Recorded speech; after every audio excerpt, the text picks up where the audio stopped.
What is happening, guys? Welcome back to another video here at Wicked Garage. In front of me we have a little 7 by, I guess it's about 10-foot trailer, and we are going to make a food trailer skeleton.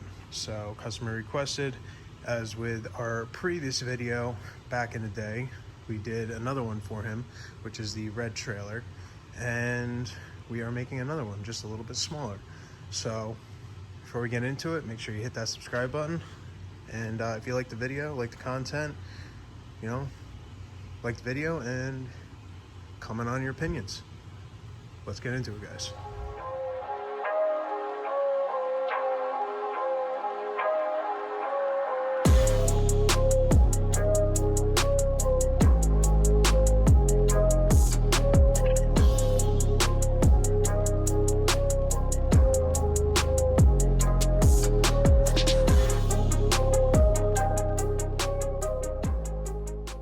As you can see, I cut off the old hitch. Now we're going to put a plate on there and obviously put the adjustable weld-on hitch plate on. Just cut out the corners. You can sort of see what I'm doing, sort of tying it into the piece going up, and then that'll all be tied in. I'll put a gusset down there, as well as a gusset on the top and the other side. So all four corners are going to be braced pretty well, and those are going to be the thickest columns, obviously, plus the one that's going another 3 foot out. And then everything else is going to be built with 16 gauge box tube, because I'm trying to conserve weight on this, as it's going to be a food trailer and he still has to put on the sides and everything. So once that's all done, then he can get to doing his stuff and ordering all the parts for, well, the equipment for the trailer itself.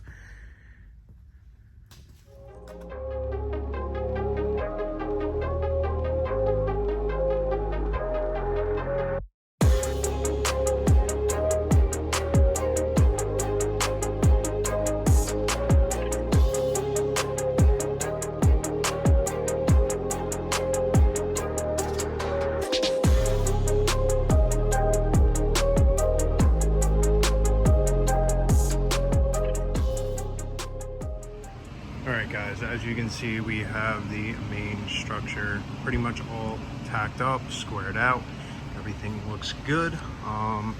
What I did was I welded the one side, squared it up, welded it obviously, and then flipped it over, welded that side, ground it down, and then welded the inside corners, and everything is square.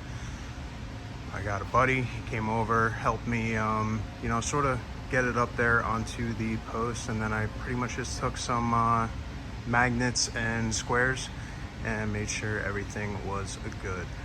Before I fully weld out, I'm going to actually measure from the top of this to the bottom, and that'll give me the height that the customer desired. I just wanted to say, like, a lot of these trailers, if you don't build them from scratch, they're very out of square. They're off not too much, but it's enough to throw you off and sort of make everything like a little bit more difficult. So if you're doing any type of trailer work like this, adding on stuff, you want to make sure you support everything. So when I'm done, welding this all up to this post, I'm going to actually gusset every corner, and then pretty much the rest of it is going to be just 16 gauge, just to save weight and everything. And that's just so they have something to screw the fascia to. But other than that, the main structure is all this right here. And then obviously we have to put up some roof supports. I believe they're either 16 or 24 on center, whatever I came up with the span. But it's a pretty simple layout design. It's just time and frustration from the original manufacturer of the trailer. Obviously I could have just built the trailer from scratch. It would have been better weight rating, would have been a lot easier because I'm building it, so everything would be square. I wouldn't have to go backwards in order to go forwards. But if you go back in my other videos, I have a red trailer that I also did for him. It's a bigger trailer, and I mean, it came out great. And then you can see some other videos where I went down and I actually switched the hitch over, which is what I'm doing on here. You can see what I'm gonna do is I just cut off the old plate because it's not worth cutting this off. I weld this up, grind it clean, and then put a plate on here, and then put a gusset that not only goes to there, but I always go way further than I have to the original frame. It makes it a lot more bulkier and you know, safer, and it just allows for extra support and everything, so I don't have to worry about it. This trailer is only a 3,500 pound trailer, but it just gives you that extra amount of safety. We're most likely keeping this on. He might down the road want to switch to electric, but you can see there's no battery for this, so this is a smaller trailer. There's less lights, less really anything to go wrong, so might not need it because it's such a light trailer.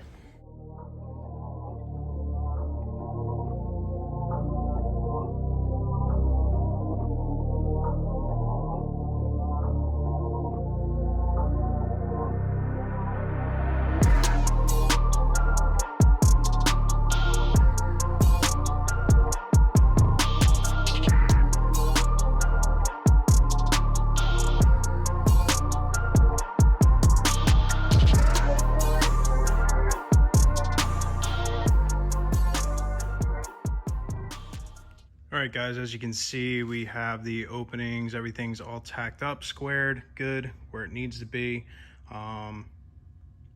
Just have little welding runs here and there. The main posts are actually fully welded out pretty much. So now that that's all done, we can go to the high roof and get the cross members going in there and pretty much weld everything out, and then we'll cut some gussets. We also have to make a plate that goes on the front of this. So he wants a plate that was big enough. Originally he wants it all the way to the end, but I sort of had to make an executive decision. Can't do it because this tongue is too short, and it would cause issues turning. So what I'm doing is I'm going to make it so that it's 32 inches and just make a plate that comes out and just bumps out just enough to fit those two propane tanks. And that way he doesn't have to worry about if he makes a whole entire turn and almost jackknifes, he doesn't have to worry about destroying his bumper or anything. So food for thought, when you're doing this kind of stuff, you really got to think outside the box, you know, when turning, because I could have did that entire piece, and that means it goes all the way out to like here. You can see even once we put that on and that's there and then the tongue there, it's not going to create enough to make, he's going to have to make really wide turns and very shallow turns. So I sort of just did it a different way, and we're going to leave it at that. Still have to cut off these little 2x4 pieces, and then pretty much once the top's on and we get this all cut out, welded up, we're pretty much done.